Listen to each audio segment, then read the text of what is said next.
Hello and warm welcome to Addis Dialogue. I'm Sintayo Tamrat with this edition, and with this edition I'll try to focus on why Ethiopians see their mega dam as a project that defines their future, their country's future.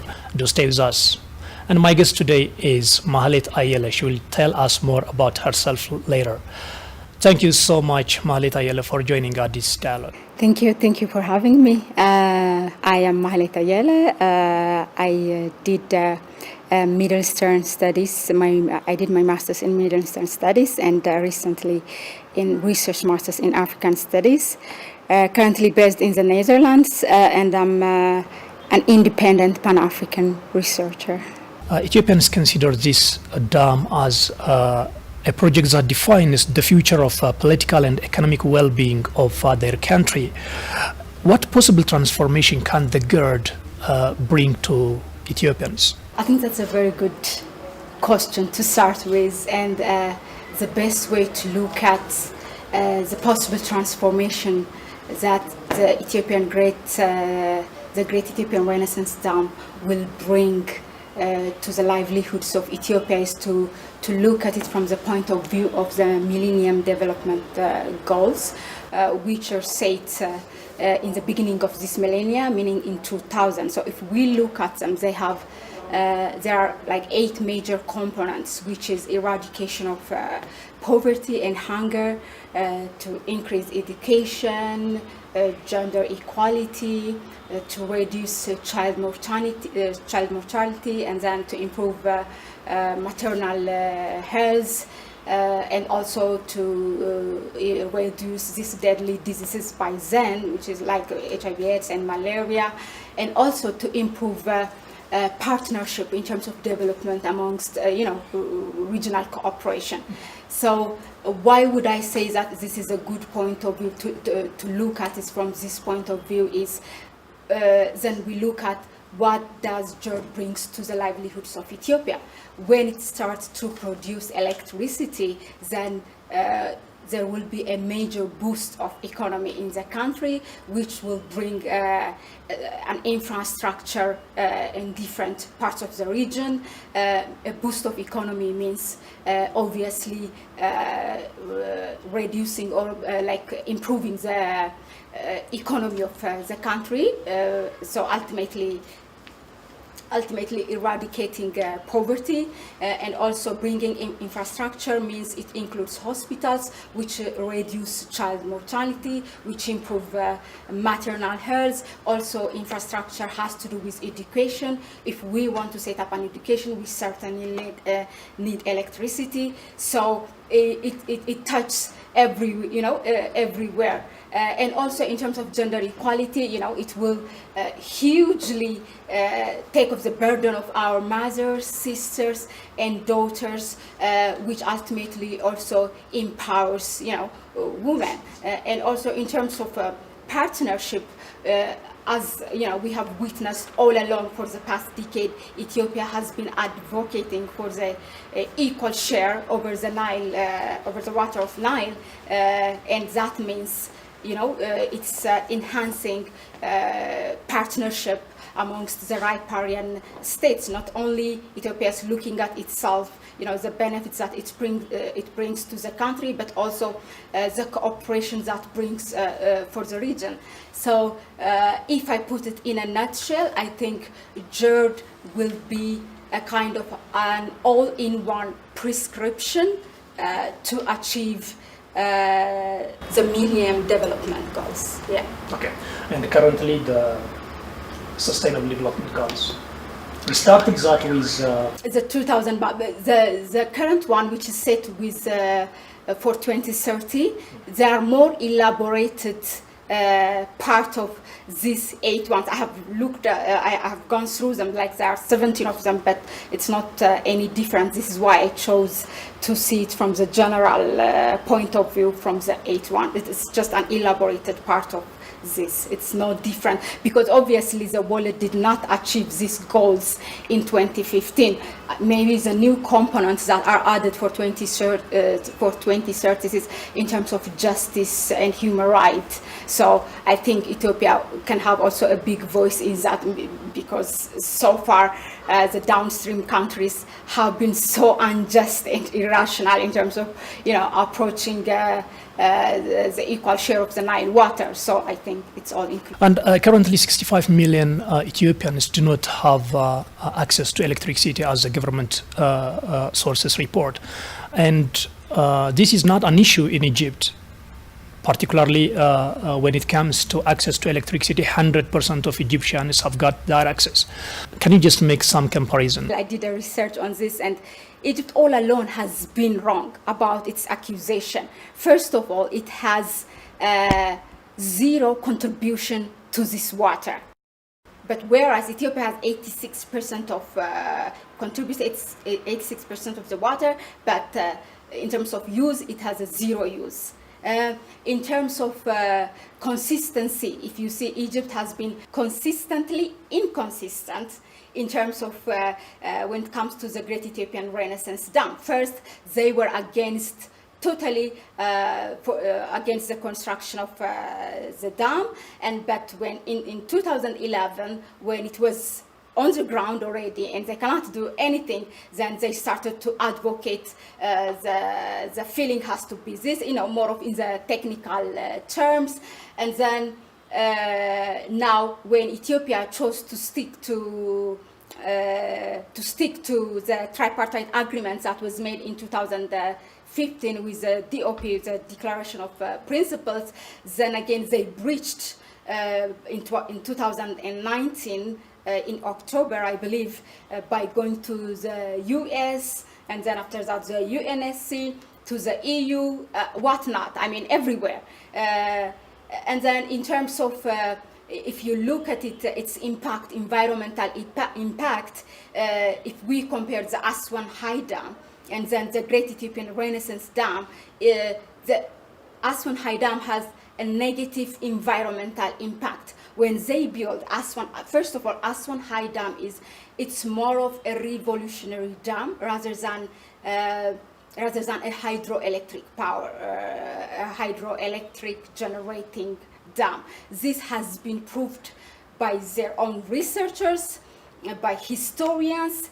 That when it was built, the colonial powers have told Egypt, Britain, namely, that you will benefit more if this dam is built in the highlands of Ethiopia, because there we will be able to reserve more water, because in Egypt, in the Aswan High Dam, it's very warm and 15% of the water is lost to evaporation.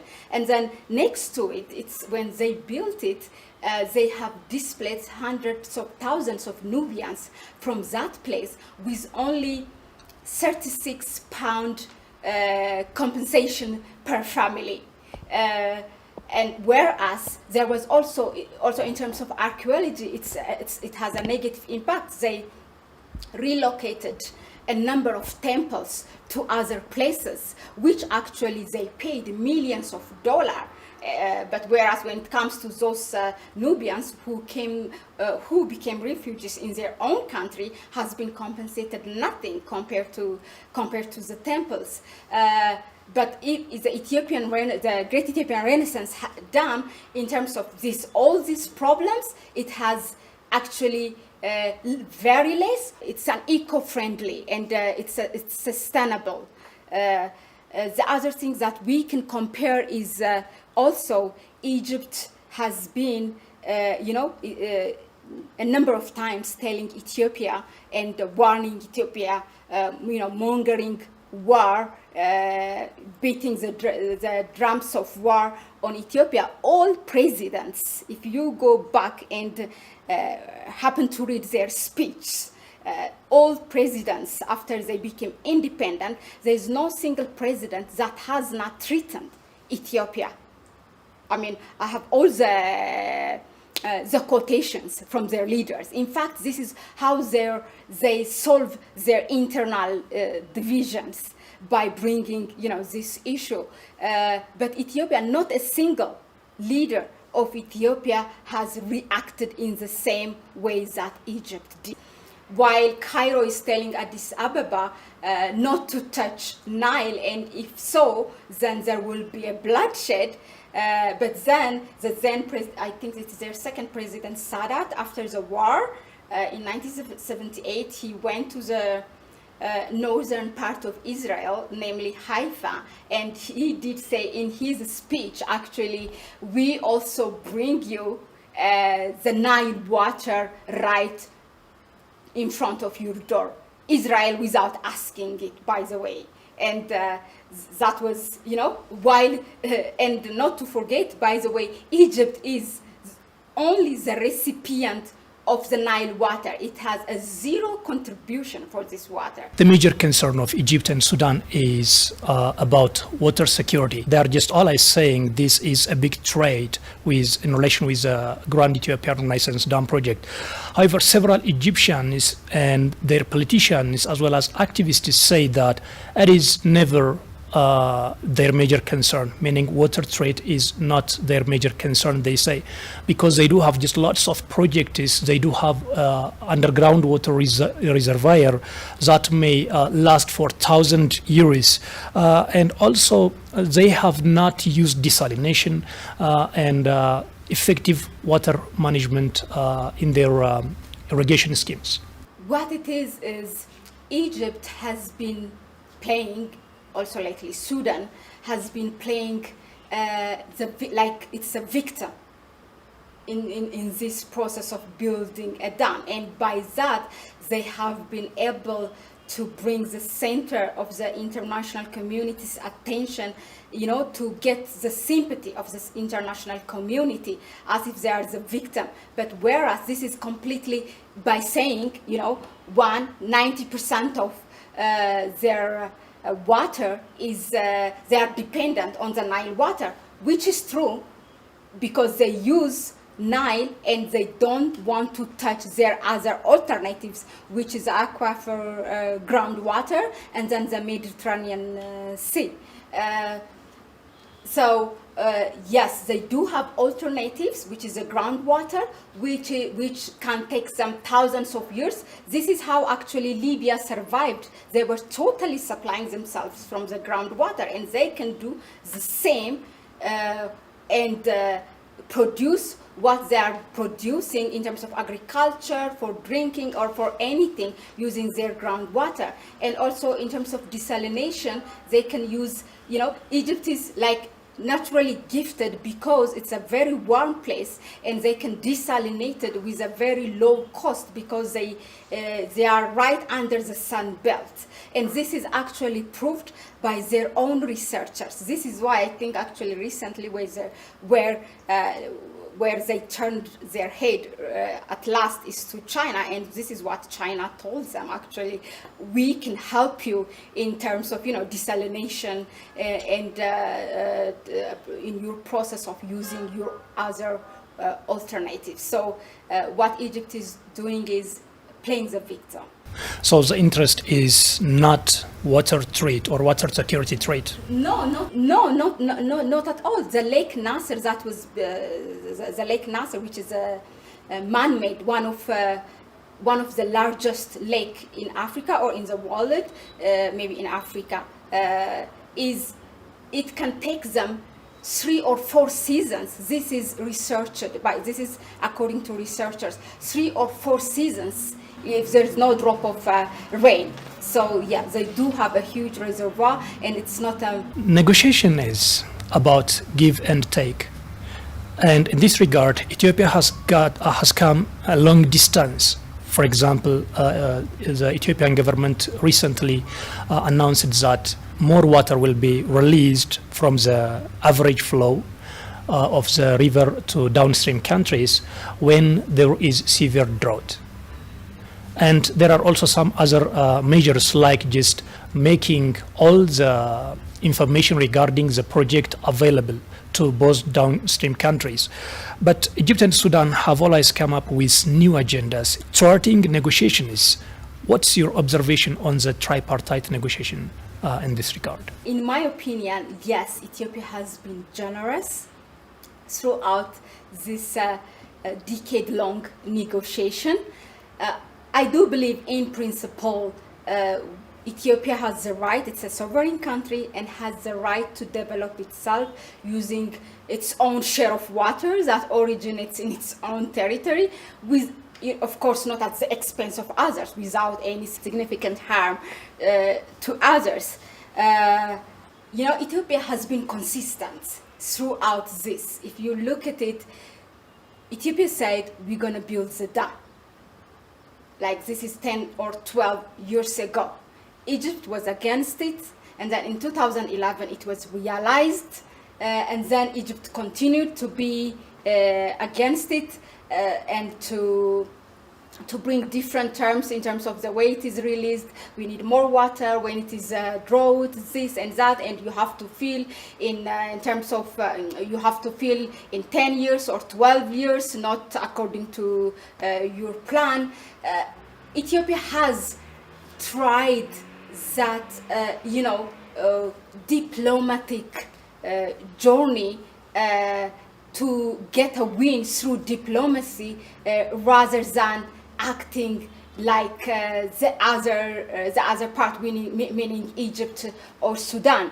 There's always an opportunity in all challenges. But I think at the end of this tunnel, Ethiopia's win through diplomacy will be a massive one, not only for the country, but also for all the 11 riparian states, ultimately for the continent, and for any country that will face the same situation like Ethiopia. Downstream countries have proposed the involvement of the EU, the United Nations, and the US with the EU-led negotiation. Why are they undermining the African Union? There are three cards that Egypt is always playing. There's a pan-Arabism, there's a nationalism, and there is the religion Islam. And Africa is all out of this. It is the last, historically, Africa is the last resource for Egypt to turn to. That's a historical fact for Egypt.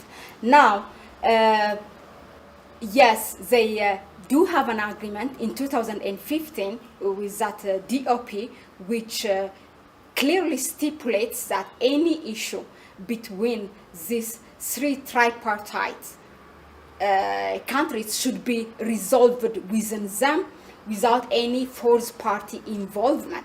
And as we have seen, this was breached in 2019 by Egypt when they turned to the US. Ethiopia innocently accepted that, and US has led the negotiation. Actually, there were observers from October to February until Ethiopia walked out of that negotiation when they see the final resolution, which only serves the interest of Egypt. Now, Egypt still persisted for the involvement of the fourth party. And what Ethiopia did was actually the right decision. Okay, if we have to, then it should be only the African Union. That's when Prime Minister Abiy Ahmed turned to the then chairman of the African Union, President Ramaphosa of South Africa. Before that, actually, he did ask, Prime Minister Abiy did ask Rwanda, and Egypt, Rwanda and Uganda, but Egypt refused it. So then finally, by the African Union, it was accepted by all the three parties.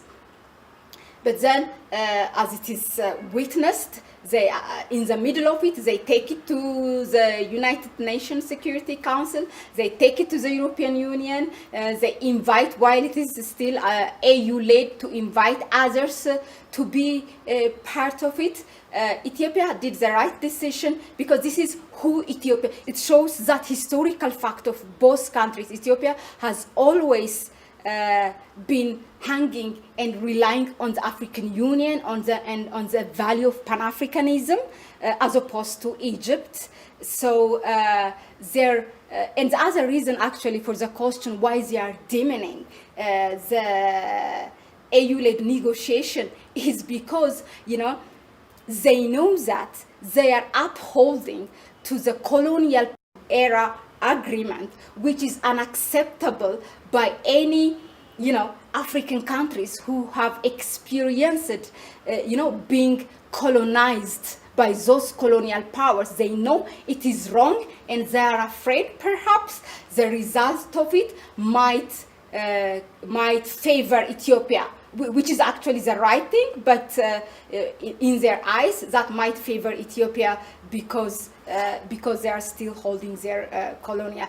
Africa for Egypt, it has been always the last source. Their politics it's either nationalism or Islam or Pan-Arabism.